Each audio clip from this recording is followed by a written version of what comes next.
Magandang umaga ho, Ma'am Chacha, Ma'am Manong Ted. Maraming salamat ho ulit sa pag-imbita sa akin sa inyong programa. Salamat din po sa pagpayag sa panayam. Sir, ito nga, Opo.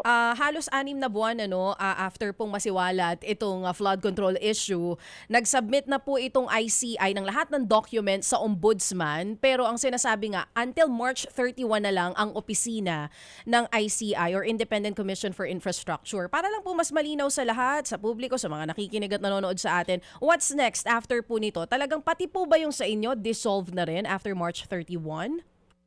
Well, nag-usap po kami last Tuesday where we held our face-to-face meeting po. Nauna po kung kausapin si Justice Andy Reyes. He endorsed all the things din, mga accomplishments niya doon sa technical working group. Kailangan natin intindihin, DJ Chacha, hindi naman talaga kami component part ng ICI. Mhm. We are just the whole of government assistance to the ICI kasi ang idea talaga ng ICI, independent talaga siya from us. So kami yung nagtulong-tulong specifically for assets recovery. Nung kinausap din naman niya kami, he addressed the whole body. He said that the Ombudsman and Office of the Solicitor General had conveyed that they are more than interested. They are willing. Tsaka they want sana magtuloy-tuloy yung trabaho namin doon sa technical working group. Although this week, mag-uusap-usap po kami paano yung formal endorsement. So, ang TWG, for all intents and purposes, magtutuloy-tuloy naman yung trabaho namin despite the cessation of the work of the ICI. Okay, para malinaw lang din po. So magtutuloy ang trabaho ng CICC kahit wala ng ICI. Saang ahensya po kayo ng gobyerno magiging under or bubuo po ba kayo ng permanent task force group, hiwalay sa ombudsman? Paano po ang mangyayari? And even the funds na gagamitin ng CICC para po dito sa flood control investigation, saan po manggagaling?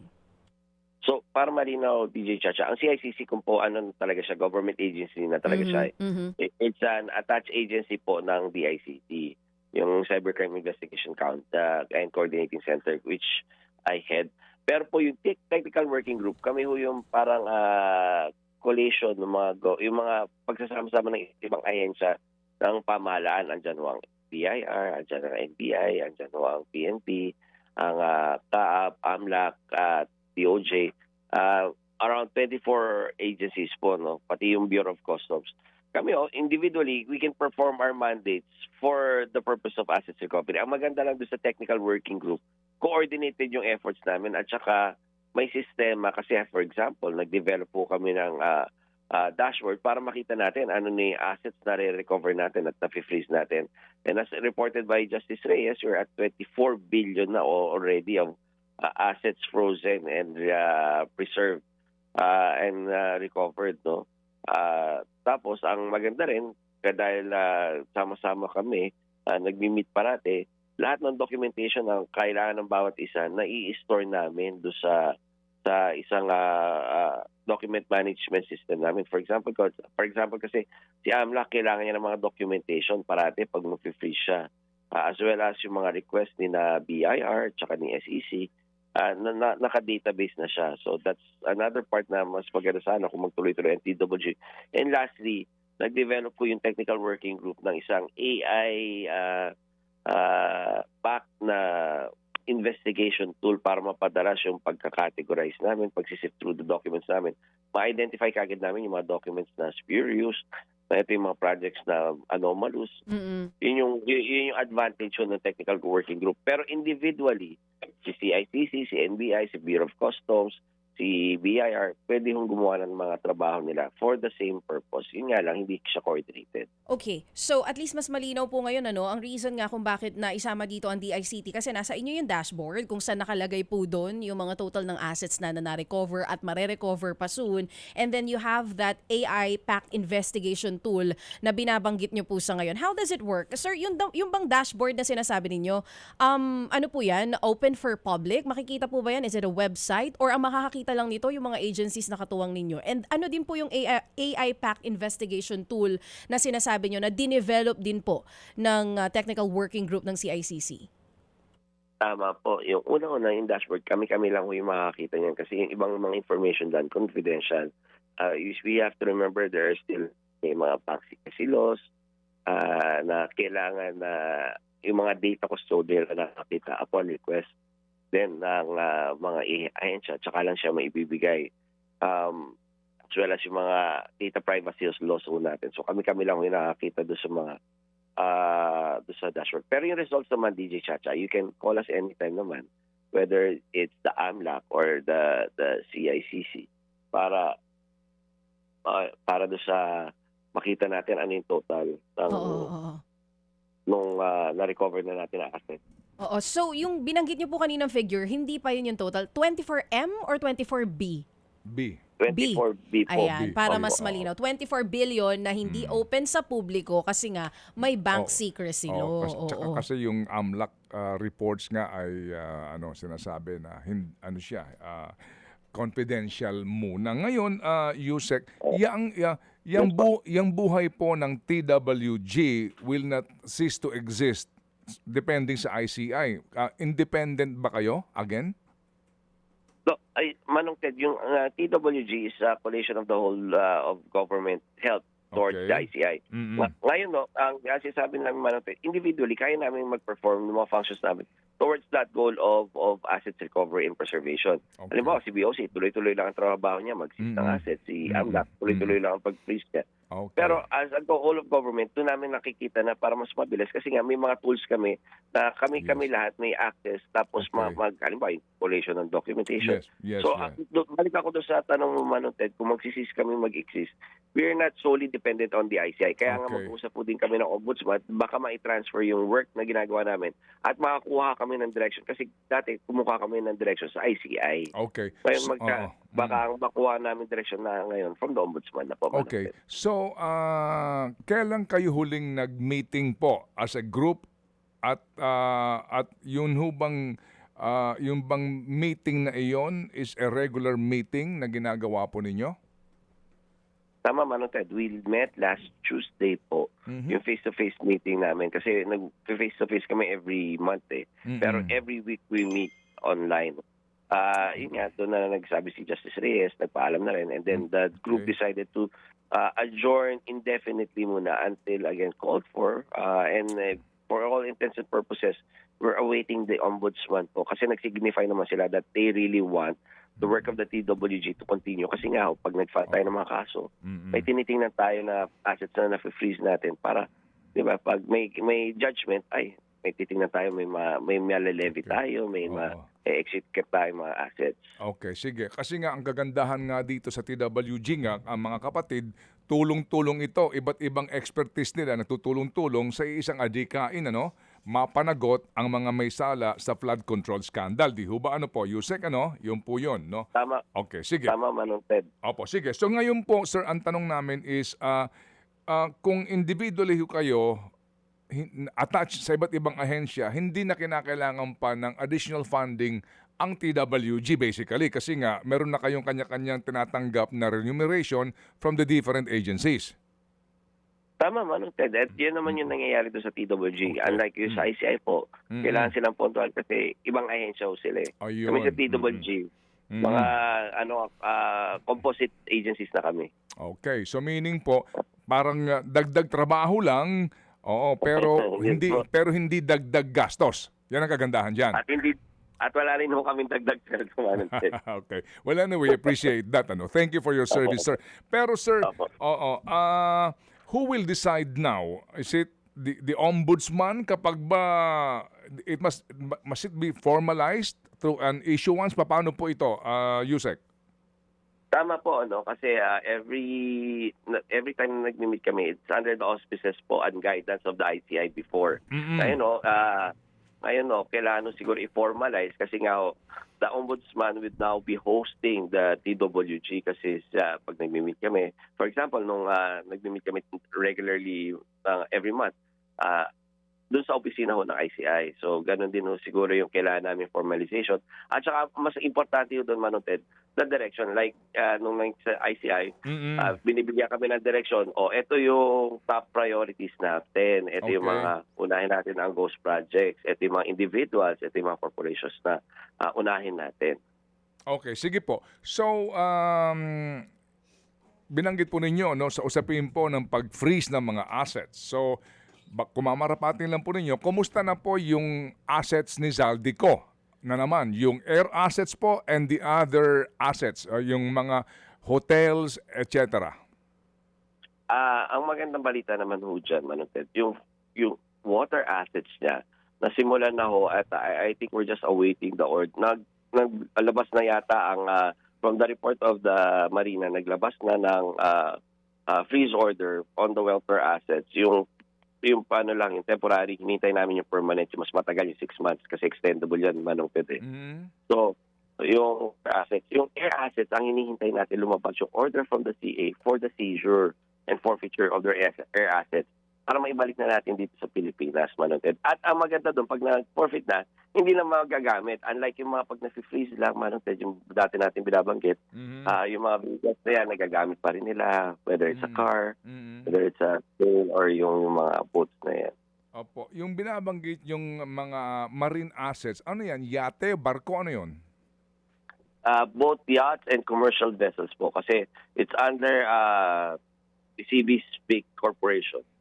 Okay. So, So may mga bumabiyahing mga barko yan. oo. So ngayon po, yaan po ay frozen na, meaning nakahimpil na yan, di na ginagamit? Hindi ho, yun nga yung pinag-uusapan natin, Manong Ted, na pag frozen pala ang isang asset, hindi ibig sabihin nun, hindi mo na magagamit. Hindi mo na may transfer. So nire-request namin na makuha din yung mga assets na to. Kasi nga, ang purpose talaga ng freeze order is to preserve the asset, hindi siya ma-diminish yung value. Okay. Yung ano natin. Yung argument natin kasi. Gano'n to karami, Yusek, na mga marine assets po under the company owned by Zaldico? I think it's, if I may be mistaken, pero I think the number that was given to us, it's around 11 or 15. Hindi ko lang ma-sure kung ano doon, Manong Ted. Medyo yung ibang mga assets natin. Pero isa lang yun doon sa dalawa, 11 or 15 assets lang po. Opo, ito po'y commercial sea vessels na bumabiyahe? May yate rin po at may commercial vessels. It's a mix of those two. Okay. Yung pong air assets niya, yung mga nasa ibang bansa, di ba meron na sa Singapore? At Malaysia po. At Malaysia. Yun, hindi nagagamit yon kasi nga hindi sila pwedeng lumipad ron. Tama po. At tayo ang nagbabayad ng hangar fee at saka yung maintenance upkeep niya. Until now, ano ho? Until now po. Sige. Maliban dyan, meron pa bang ibang assets po ni Zaldico na frozen ngayon? Mga real property? Mga ganun po? Yeah. Tama po, Manong Ted, real properties, bank accounts, at ngayon po hinahabol talaga namin yung iba pa, yung sa mga, tinitingnan namin yung ano yung pwede namin habulin doon sa mga unexplained assets din ho ng mga kapamilya ni former congressman ko, at saka yung mga bali-balitang na-transfer sa cryptocurrency po, at saka yung mga ibang properties, from the NBI and the police naman po itong report na to, yung mga ibang properties na hindi sa kanila nakapangalan pero may reports na doon nakatago yung pera. Okay. Na-transfer sa cryptocurrency? Do you have an estimate? Magkano? Yan ang binavalidate pa ho ng mga law enforcement natin, ano yung mga na-transfer sa cryptocurrency na pera po. Again, ang nahihirapan, Manong Ted, kilala niyo naman ako, hindi ako makikilig magpaligoy-ligoy. May challenge ho kami dito kasi wala kaming visibility dito sa cryptocurrency market. Unang-una ho, hindi natin regulated ang exchange ng cryptocurrency. And second, yung mas mahirap na challenge namin is yung mga offline transactions, yung tinatawag na USDT at cold wallets, na pag transfer mo doon, wala kang visibility dahil hindi siya online eh. Bigla na nalilitaw sa ibang bansa yan. May 10 milyon, 10 billion pala na lumitaw sa ibang bansa. Yan yung nahihirapan ho kami. Oo. Yung assets po ni dating Yusek Catalina Cabral.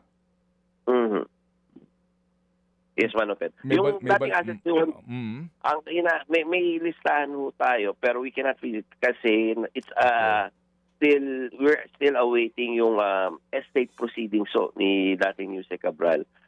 Although may mga na-identify na tayo ng mga assets niya, hinihintay natin kung i-claim ng pamilya doon sa estate proceedings. Kasi kailangan una para may transfer sa kanila, babayaran nila yung mga taxes noon. And second, para i-identify na, i-claim nila, ito yung mismong estate ni former Yusek Cabral. Sige po, naunawaan namin itong mga, tsaka yung mga informasyon kung talaga hindi pa po ito klaro at yung mga hindi nga po pwedeng isa publiko. Na-anunsyo naman mismo na Presidente yung ilang mga miyembro ng Kongreso na Opo. umano ay frozen na yung assets. Are you at liberty to Opo. tell us yung meron bang frozen asset si former Speaker Martin Romualdez? Hindi pa, may mga na-identify na kami, pero I don't know if na-apply na ho yung pag-freeze kasi kailangan ho merong kung ano ang tinatawag ng AMLAC po, kailangan magsampa ng predicate crime po. Okay. Unlike yung kina former congressman ko, nasampa ho sila ng mga predicate crimes of corruption, of non-failure of taxes. So, sa case po yata ni Speaker Romualdez, there is yet to be cases to be filed against him po. Okay. Pero to be fair naman po, nag-recommend na si ICI for further investigation and for the filing of cases po. Yung nga po, yung nga daw po ang laman ng kanila pong rekomendasyon. Yung kay Congressman Edwin Garjola. Ang alam ko ho na kapag freeze kami ng assets kay Kong Edwin Garjola, pero hindi ho siya based pa do sa pagpa-file ng case, but for ang alam ko yung ginamit dito ng TWG is the Distraint and Levy Proceedings ng BIR for yung mga taxes, yung mga unexplained taxes na hindi niya nababayaran. Okay, yung pong magkapatid na YAP na inanunsyo rin po ni Presidente. Yan o, nakasuhan ho yan at naka-freeze yung mga assets ho yung mga yan. Oo. Yung air, anong mga assets to ang pinag-uusapan natin? Ang alam ko ho, may air, tama ho kayo manunted, may air assets. So, tsaka ang karamihan ho is mga land, real estate assets po. Mm-mm. And then again, wala pa hong order ang Court of Appeals para po ma-freeze, hindi na magamit yung air assets o hindi na rin po galawin habang may kaso yung mga real estate properties. Ang pwede ho namin hilingin, Manong yung mga movable assets na nagde-depreciate yung kasi yun yung argumento namin eh. If the purpose of the freeze order is to preserve the assets saka preserve yung value niya, nagde-depreciate kasi ang mga movable assets pag ginagamit mo yung mga sasakyan, nagde-depreciate yung value. Unlike yung mga real estate properties po, hindi namin magamit yung argumento na yun kasi hindi depreciate yung value habang ginagamit mo yun. In fact, ang nangyayari, pag halimbawa, ini-improve mo yung asset, nag-appreciate yung value niya. Ang siguro yung Manong Ted, yung titignan namin pag ini-improve ang isang property, and napag-usapan natin to before, anong ginagamit na pang-improve ng property kasi nga naka-freeze ng mga assets. Oo. Yung nga po nagbibigay ng duda sa marami. Akala ko ba naka-frozen ang assets niyan? Eh bakit yung kanyang mamahaling lupa sa isang mamahaling subdivision patuloy ang pagpapagawa? Saan ang gagaling ang pera? Yun ang katanungan ng pati mga kapitbahay. Tama, Manong Ted. And tayo ito ay talaga namang tumulong ho ang programa nyo para ibigay sa atensyon ho ng TWG. Yan ho talagang tinatrabaho natin saan ang gagaling po to improve those assets po. So wala pa hong, wala pang linaw yon. Kumbaga, iniimbestigahan pa rin po. It's the same investigation, Manong Ted. Tinitingnan namin yung mga kapamilya, yung mga corporations na to. Kasi diba, and then yung baka hindi ko rin pwede sabihin ano yung mga techniques na ini-employ namin for investigation, Manong Ted. Okay. Pero yung in general, tinitingnan namin yung mga saan yung nanggagaling yung mga assets yan to the other family members or yung mga corporations siya. Pero mayroon pa tayong ginagawang iba, Manong Ted, na baka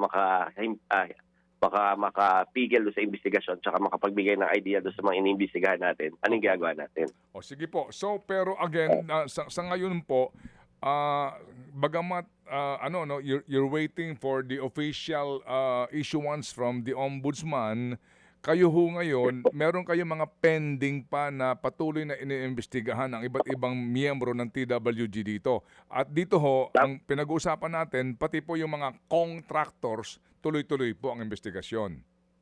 Tama, Manong Ted. And like I mentioned po kay DJ Chacha, siguro kahit habang pending yung